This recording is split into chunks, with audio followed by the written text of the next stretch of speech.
नमस्कार। तो Patna high court ने एक फैसला सुनाया है कि बिहार में हुई जातिवार जनगणना के बाद जो आरक्षण की सीमा बढ़ा करके 75% कर दी गई थी, अब उस पर रोक लगा दी गई है। नरेंद्र मोदी की बीजेपी के समर्थन में नीतीश कुमार की सरकार बिहार में चल रही है और नीतीश कुमार की सरकार ने जब तेजस्वी यादव के साथ गठबंधन में थी, तब उसने बिहार में जातिवार जनगणना कराई। नीतीश कुमार और तेजस्वी यादव ने जब जनगणना कराई, तो पूरे देश में आम चुनाव का वक्त आ रहा था। आम चुनाव शुरू नहीं हुए थे, लेकिन उस समय जैसे ही जनगणना के आंकड़े 2 अक्टूबर 2023 को जब बिहार सरकार ने आंकड़े सार्वजनिक कर दिए, तो पता इस देश को पहली बार चला कि जातिवार जनगणना का अर्थ केवल जातियों की गणना करना नहीं है कि किस जाति के कितने लोग हैं देश की आबादी में, बल्कि जातिवार जनगणना का अर्थ यह है कि किस जाति के पास क्या कुछ कितना है, किसको उसकी आबादी के मुताबिक हक और हिस्सा मिला है और किसका नहीं मिला है। देश, समाज, राज्य तब तक बराबर नहीं बन सकता जब तक उसमें बराबरी अवसरों में, संसाधनों में ना आए। और जब जातिवार जनगणना के बाद बिहार ने आजाद भारत में पहली बार उसके आंकड़े सार्वजनिक किए, तब इस देश को पता चला कि गरीबी के नाम पर हर चौथे में से एक आदमी सवर्णों में गरीब है, तो अब पिछड़े और अति पिछड़े समुदाय में हर दूसरा आदमी गरीब है। कहीं कहीं तो पूरा समुदाय केवल 10-15% अपनी आबादी के हक और हिस्सा पा चुका है। उसे रोजगार अगर मिला है तो उसकी आबादी का कोई हिस्सा ऐसा है जिसे 10 गुना कम मिला है, तो कोई तबका इस देश का ऐसा है जिसे 50 गुना ज्यादा मिल गया। इस तरह के आंकड़े जातिवार जनगणना के बाद आए। वरना इस देश में तो बड़े बड़े पढ़े लिखे लोगों से भी अगर आप एक बार पूछ दीजिए कि जातिवार जनगणना क्या है, तो वो नहीं जानेंगे, एक बुनियादी सवाल का जवाब भी नहीं दे पाएंगे, लेकिन ये जरूर कह देंगे कि नहीं नहीं, अब 21वीं सदी के भारत में जातिवार जनगणना नहीं होनी चाहिए, जातिवाद तो बढ़ जाएगा इससे। उन्हें पता ही नहीं, क्योंकि इस देश में न मीडिया में इस पर बहस खुलकर होती है, न पढ़े लिखे लोगों ने इस पर कोई ढंग का लेख लिखा, किताबें लिखी। एक बार खोज कर देखिएगा कि आपको जातिवार जनगणना पर कितनी किताबें मिलती है। केवल एक किताब मिलेगी और इसके आगे अब इस पर कोई काम नहीं होता, कम लेख लिखे गए। लेकिन वो हुआ और उसके बाद पूरे देश में एक नया विमर्श सेट हुआ। वह विमर्श जो भारत के संविधान को केंद्र में रखता है, वह विमर्श जो सामाजिक न्याय की विचारधारा को केंद्र में रखता है, वह विमर्श जो मंडल आंदोलन का बुनियादी सरोकार था। और उसके बाद बिहार सरकार ने ऐतिहासिक घोषणा की कि चूंकि इस देश में सत्ता व संसाधन में हिस्सेदारी इस देश के एससी, एसटी, ओबीसी को उतनी नहीं मिली जितने उन्हें मिलने चाहिए, इसकी बुनियाद पर बिहार सरकार ने फैसला लिया कि वो आरक्षण की सीमा को बढ़ाएंगे और 10% ईडब्ल्यूएस को भी अगर शामिल कर दें तो 65% प्लस 10% यानी 75% आरक्षण लागू करेंगे। और वह काम बिहार सरकार ने कर दिया। अब ये राजनीति को समझिएगा, तब उप मुख्यमंत्री कौन थे? तेजस्वी यादव। आपको पता है बिहार में जब जब बिहार में चाहे बीजेपी की सरकार रही हो, चाहे बिहार बीजेपी यूनिट रही हो, आज तक उनकी हिम्मत नहीं हुई कि वो ये कह दें कि हम जातिवार जनगणना के विरोधी हैं। जबकि दिल्ली में बैठकर वो बोलते हैं, उनका केंद्रीय नेतृत्व तो हमेशा इस बात की पैरोकारी में रहता है कि वो जातिवार जनगणना न कराए। लेकिन दबाव इस बात का यूपी और बिहार का है कि वो यूपी और बिहार में जब जाते हैं तो जातिवार जनगणना के पक्ष में बोलते हैं, क्रेडिट लेना चाहते हैं। अमित शाह ने तो जाकर के बिहार में इस बात की क्रेडिट ली। जब जातिवार जनगणना के आंकड़े सार्वजनिक हुए और आरक्षण बढ़ाया गया, तो अमित शाह बिहार में रैली करते हैं और कहते हैं कि यह फैसला तब लिया बिहार सरकार ने जब बिहार में बीजेपी जेडीयू के साथ अलायंस में थी। कोई पूछे अमित शाह से कि बिहार में जाकर जातिवार जनगणना का फैसला ले लेती है बीजेपी, यूपी में तो पूर्ण बहुमत की सरकार है बीजेपी की, कि अब यूपी में जातिवार जनगणना कब होगी, मध्य प्रदेश में जातिवार जनगणना क्यों नहीं हो रही, राजस्थान में जातिवार जनगणना क्यों नहीं हो रही, और देश में पिछले 10 साल के बाद तीसरी बार मौका मिल गया बीजेपी। बीजेपी ने अपने चुनाव में एक बार भी बोला क्या कि वो जातिवार जनगणना कराएगी? क्या बीजेपी आज भी चाहती है जातिवार जनगणना हो जाए? नहीं चाहती। ये बीजेपी बुरी तरह घिर गई बिहार में जाकर, और अब बिहार में नीतीश कुमार के साथ बीजेपी अलायंस में, और केंद्र में नीतीश कुमार ने बीजेपी को समर्थन दिया हुआ है। 12 सांसद जेडीयू के हैं। वो नीतीश कुमार जिन्होंने जातिवार जनगणना कराई, वो नीतीश कुमार जिन्होंने आरक्षण की सीमा बढ़ा करके पूरे देश में चुनाव का नैरेटिव सेट किया। आरक्षण विरोधी, सामाजिक न्याय विरोधी लोग बार बार ये कहते रहे कि ये तो गलत है, ये तो बढ़ाना ही नहीं चाहिए था आरक्षण। उन्हें पता ही नहीं कि तमिलनाडु में आज भी 69% आरक्षण लागू है।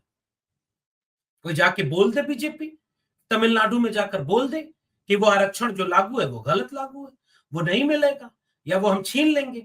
ऐसा कुछ भी बीजेपी करने की स्थिति में नहीं है। जैसे नॉर्थ ईस्ट में जब बीजेपी जाती है तो बीफ पर कुछ नहीं बोल पाती है, लेकिन जब काऊ बेल्ट, सो कॉल्ड काऊ बेल्ट यूपी बिहार में आते हैं तो मछली, मटन, मंगलसूत्र क्या क्या बोल देते हैं। ये राजनीति है जो शायद आप जैसे बहुत सामान्य लोगों को पता नहीं, जब तक समझ आएगी तब तक कितनी देर हो चुकी है, क्योंकि आपको पता ही कहाँ चलता है। बिहार में जाके जातिवार जनगणना का समर्थन, दिल्ली में आके विरोध, यूपी में आके विरोध, लखनऊ में विरोध। क्यों नहीं योगी आदित्यनाथ ने आज तक जातिवार जनगणना कराई? बोल नहीं सकते इसके लिए, क्योंकि वो भीतर से इसका विरोध करते हैं। ऐसा ही विरोध बहुत सारे लोगों ने किया, और इस तरह के कोटे को चुनौती देते हुए न्यायालय में याचिका दायर कि कैसे 7 नवंबर को जो विधानसभा में विधेयक पारित हुआ कि ओबीसी आरक्षण 12% से घटा बढ़ाकर 18%, ईबीसी का कोटा 18% से बढ़ाकर 25%, शेड्यूल कास्ट का कोटा 16% से बढ़ाकर 20%, और शेड्यूल ट्राइब का कोटा 1% से बढ़ाकर 2% करने का जो प्रस्ताव दिया गया 9 नवंबर 2023 को बिहार विधानसभा में, वो प्रस्ताव पास हो गया। 21 नवंबर को राज्यपाल ने मंजूरी दे दी और विधेयक कानून का रूप लेकर पूरे प्रदेश में लागू हो गया। और इसका विरोध में एक संगठन यूथ फॉर इक्वालिटी, ये पुराना संगठन है, अगर इसके बारे में आप लोग जानते होंगे तो 2006 में जब मंडल पार्ट 2 जिसे हम कहते हैं, उच्च शैक्षणिक संस्थानों में आरक्षण ओबीसी को दिया जाना, कभी किसी सवर्ण की, जातिवादी सवर्ण की नब्ज अगर पकड़िएगा तो कई बार वो आरक्षण विरोधी निकलेगा। थोड़ा समझदार होगा तो कहेगा कि एससी और एसटी का आरक्षण तो ठीक है, ओबीसी का आरक्षण नहीं होना चाहिए। कितना भी, बहुत थोड़े से ऐसे लोग मिलेंगे आपको इस देश में जो संविधान को समझते हैं, सामाजिक न्याय को समझते हैं। वरना इस देश में जाति वो शय है कि जो जिस जाति का है वहीं से वो सोचना शुरू करता है। जिस चीज का उसे फायदा मिलता है या उसने अपने परिवार में, अपने घर परिवार पे, अपने दोस्तों के बीच जो सुना है वही उसकी धारणा है, वही उसकी सोच है। अगर वो सवर्ण है तो अमूमन वो आरक्षण विरोधी होगा। अगर वो दलित पिछड़ा है तो उसे दूसरे ढंग से आरक्षण को सोचने का कोई ट्रेनिंग नहीं मिल रही है। इस देश में नागरिक बोध इतना कम है। थोड़े से लोग ऐसे हैं जो समझते हैं जाति के ऊपर उठ करके विचारधारा कि मनुष्य तब तक मनुष्य नहीं है जब तक समानता व न्याय के मूल्य को नहीं मानता। और समानता और न्याय का मूल्य कहता है कि अगर किसी को जात के नाम पर हजारों साल से शोषण का शिकार बनाया गया तो उसे जाति के नाम पर विशेष अवसर दे दो ताकि वो बराबरी तक तो पहुंचे। लेकिन कल्पना करिए इस देश में एक संगठन बना हुआ है यूथ फॉर इक्वालिटी। कौन सा यूथ है जो इक्वालिटी की बात करता है? और कौन सी इक्वालिटी? क्या आरक्षण से इक्वालिटी नहीं आती? क्या इक्वालिटी रिजर्वेशन दे करके बराबरी का समाज नहीं बनाती? उसे पता ही नहीं, फिर भी इस देश में चल रहा है। और उसने फिर से उसने उस मंडल कमीशन का विरोध किया। मंडल कमीशन के विरोध में लोग कोर्ट गए तो इंदिरा साहनी जजमेंट आया और फिर वही मंडल कमीशन जीता और कास्ट बेस्ड रिजर्वेशन ओबीसी को एजुकेशन और सोशल बैकवर्डनेस के बेस पर मिला। फिर से लेकिन यूथ फॉर इक्वालिटी के लोग 2006 में जब मंडल पार्ट 2 आया तो फिर से इसका विरोध करने लगे। मैं तो उस विश्वविद्यालय में 13 साल पढ़ाया हूं जो मंडल विरोधी आंदोलन का केंद्र रहा, दिल्ली विश्वविद्यालय।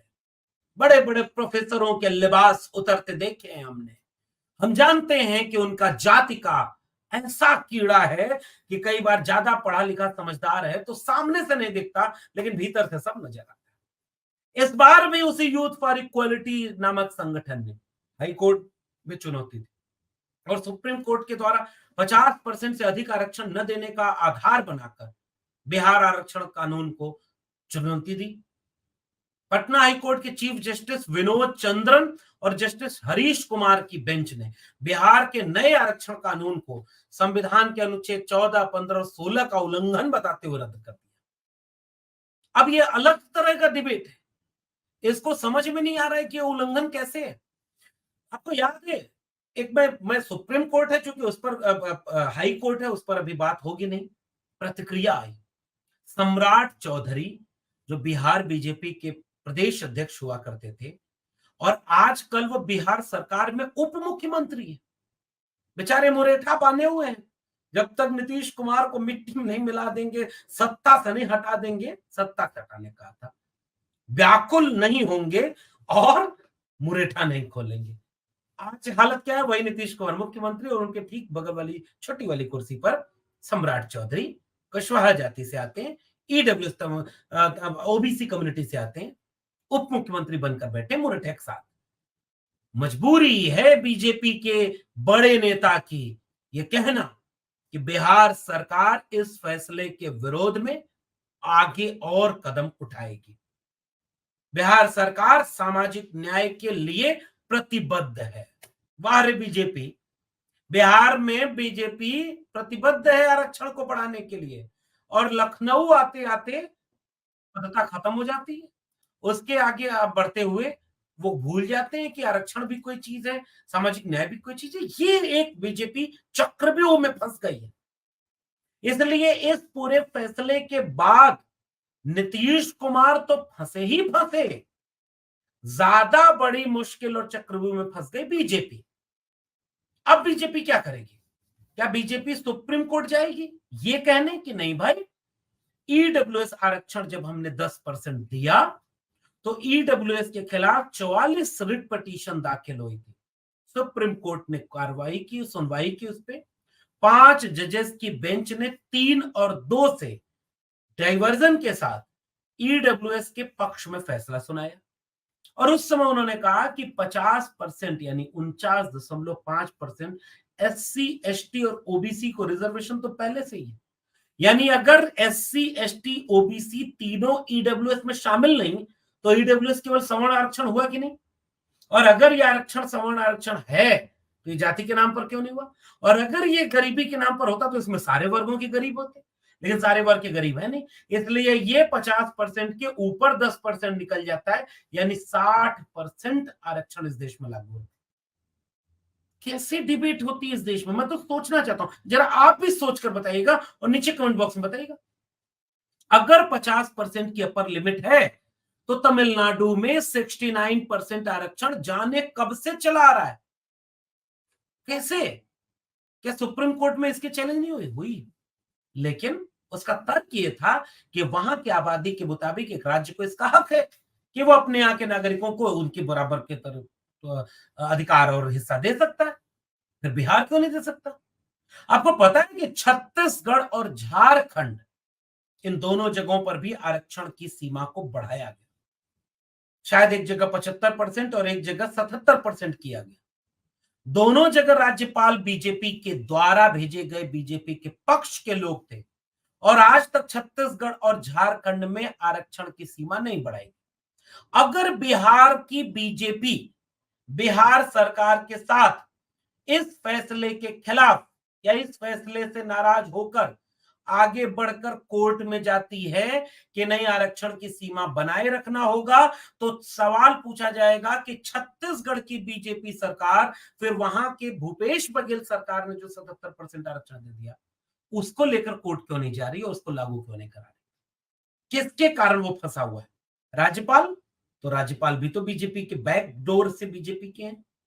और अगर कोई बाधा नहीं है तो आप लागू क्यों नहीं कर? और अगर कानूनी अड़चन है तो जैसे बिहार की बीजेपी कोर्ट में जाएगी कि नहीं नहीं, हाई कोर्ट का फैसला ठीक नहीं, हम सहमत नहीं है, हम सबको सबके हिस्से का हक देते हैं, तो छत्तीसगढ़ बीजेपी क्यों नहीं कोर्ट जाएगी? झारखंड बीजेपी क्यों नहीं कोर्ट जाएगी? यूपी बीजेपी क्यों नहीं कहेगी कि हाँ, हमारे यहाँ भी जातिवार जनगणना होनी चाहिए? और अगर ये सब कहेंगे तो दिल्ली वाली बीजेपी का क्या होगा? आज की तारीख में बीजेपी की तरफ से बयान दिया जा रहा है कि नहीं नहीं, बिहार में सबको, क्योंकि बिहार, यूपी मंडल आंदोलन की जमीन है। सामाजिक न्याय की वैचारिकी, राजनीति की वैचारिकी, जो आरएसएस और बीजेपी के सामने एक चुनौती बनी रहती है, आज भी वहां आप आरक्षण के विरोध में बोलकर राजनीति तो नहीं कर पाएंगे। बीजेपी को यह बात पता है, 2015 का चुनाव बीजेपी भूली नहीं होगी।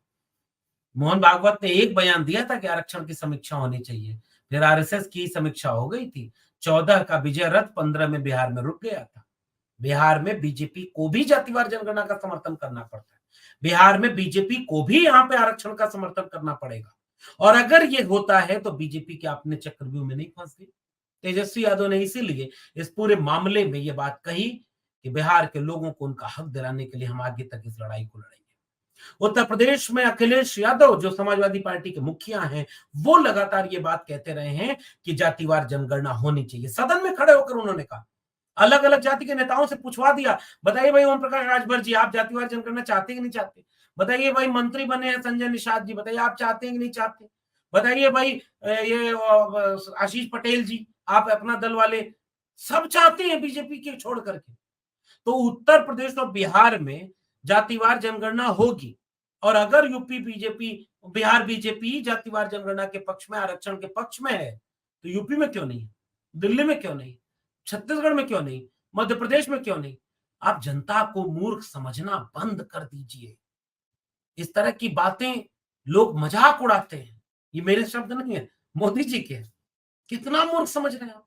ये बीजेपी इतने बुरे ट्रैप में फंसी हुई है इस समय बिहार के आरक्षण वाले सवाल पर। और अब ये होना देखना तय है। नीतीश कुमार बुरी तरह फंसे हुए हैं कि जनाब करें तो करें क्या? पैर की नाप ले लिया, हाथ की नाप ले लिया मोदी जी की। आपने तस्वीरें देखी ना, शपथ ग्रहण के बाद पैर की नाप ले रहे थे मोदी जी की नीतीश कुमार। अभी नालंदा वाले कार्यक्रम में हाथ की नाप ले रहे थे नीतीश कुमार मोदी जी की। अब किसकी नाप लेकर के क्या करेंगे? आपका तो ड्रीम नैरेटिव है सोशल जस्टिस, समाजवाद की विरासत के निकले हुए आप योद्धा हैं नीतीश कुमार जी। आपने राजनारायण लोहिया और जेपी की विरासत से, आपने समाजवादी नेताओं की विरासत से, जॉर्ज फर्नांडिस की विरासत से समाजवाद का पाठ सीखा। कम से कम नीतीश कुमार और योगी आदित्यनाथ में तो अंतर है ना। नीतीश कुमार जी, अंतरात्मा तो आपकी है ना। तो आप क्या करेंगे? बुरे आप भी फंसे हैं। रेल मंत्रालय वैसे भी आपको मिला नहीं, आपको मनपसंद मंत्रालय मिला नहीं। किस कोई कमजोर नस दब गई क्या? ये सोचिएगा जरा आप लोग भी। अगर ये जानते हैं तो नीचे कमेंट बॉक्स में बताइएगा, नीतीश जी इतने लाचार और बेबस क्यों नजर आने लगे? क्या बालिका सुधार गृह वाला कोई मामला है क्या? कोई सृजन का मामला है क्या? और अगर ये दोनों मामले नहीं है तो फिर खुददारी का मामला कहां गया? अब तो इतने बड़े कद पर हैं, 12 सांसद आपके, और आपने कोई बढ़िया मंत्रालय लिए बिना भी एकदम हाथ और पैर के नाप लिए जा रहे। और अब देखिए अब आपके साथ क्या होगा। और बीजेपी को यह सोचना होगा कि आरक्षण के मुद्दे पर अगर बिहार में वो अलग राय रखती है तो यूपी, छत्तीसगढ़, मध्य प्रदेश, राजस्थान, हर जगह से सवाल पूछे जाएंगे, महाराष्ट्र तक पूछे जाएंगे कि भाई बाकी जगह पर क्या है। और आप जनता को मूर्ख समझना बंद कर दीजिए। तो देखते हैं नसीब वाले का नसीब। नीट का पेपर लीक करा रहा है, नेट जेआरएफ का पेपर लीक करा रहा है। राहुल गांधी आंख में आंख डाल करके कह रहे हैं पॉपा वोर रुकवा दी, पेपर लीक नहीं रुकवा पा रहे। ये है नसीब बदलाव। और इस बदलाव के बीच में बिहार में आरक्षण के इस पूरे मसले पर कोर्ट का रोक लगाना, और सम्राट चौधरी और बीजेपी का कहना है कि नहीं हम आगे भी इस लड़ाई को लड़ेंगे। ऐसा लगता है कि ग्रह दशा थोड़ी बदल सी गई है। अब देखना दिलचस्प होगा जब उत्तर प्रदेश के 37 सांसद लोकसभा में खड़े होंगे और खड़े होकर अखिलेश यादव के नेतृत्व में पूछेंगे कि बताए बीजेपी वो जाति जनगणना क्यों नहीं करा रही, वो जनगणना क्यों नहीं करा रही, वो जनगणना का समर्थक है कि विरोधी है।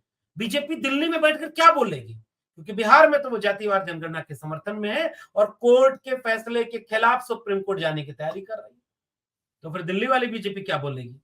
यूपी बिहार मंडल के अगले एरा में प्रवेश कर रहा है। सामाजिक न्याय की वैचारिक में प्रवेश कर रहा है। इसलिए राहुल गांधी, तेजस्वी यादव और अखिलेश यादव ने राजनीति के व्याकरण में नए पन्ने जोड़ दिए हैं। आने वाले दिनों में उन पन्नों से आप नई इबारत लिखते हुए देख सकेंगे। इस पूरे प्रकरण पर आज का आपका क्या मानना है, नीचे कमेंट बॉक्स में जरूर बताइएगा। फिर मिलेंगे किसी और टिप्पणी के साथ। तब तक के लिए बहुत बहुत धन्यवाद।